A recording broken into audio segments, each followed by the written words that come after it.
Hello guys, আমি ভালো আছি। তোমরা সবাই কেমন আছো অবশ্যই জানিও। আমি যাচ্ছি আমার এক বান্ধবী ললিতার দিদির ছেলের জন্মদিনে। প্রায় চলে এসেছি, আর আসতে না আসতেই আমাকে কিডন্যাপ করে নিয়ে চললো একটি রিপোর্ট আনতে।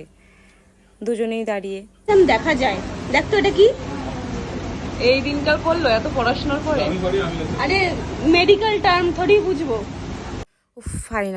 ফাইনালি নিজেকে রোদের মধ্যে পুড়িয়ে নিজের কালো রং আরও কালো করে চলে এসেছি।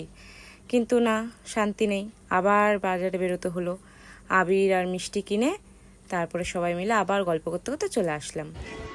দেখি ডোডো, হ্যাপি বার্থডে। আসলে এসে থেকে এত ব্যস্ততায় ডোডোকে আর উইশটা করা হয়নি, তাই উইশটা করে নিলাম।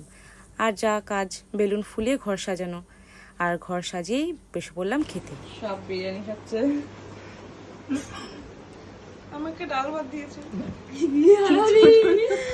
আমাকে ডাল ভাত দিয়েছে আর সব কটা এখানে বিরিয়ানি। খাওয়া দাওয়া শেষ করে ল্যাদ খেতে না খেতেই আবার আমাকে বেরিয়ে পড়তে হলো বাড়ির উদ্দেশ্যে।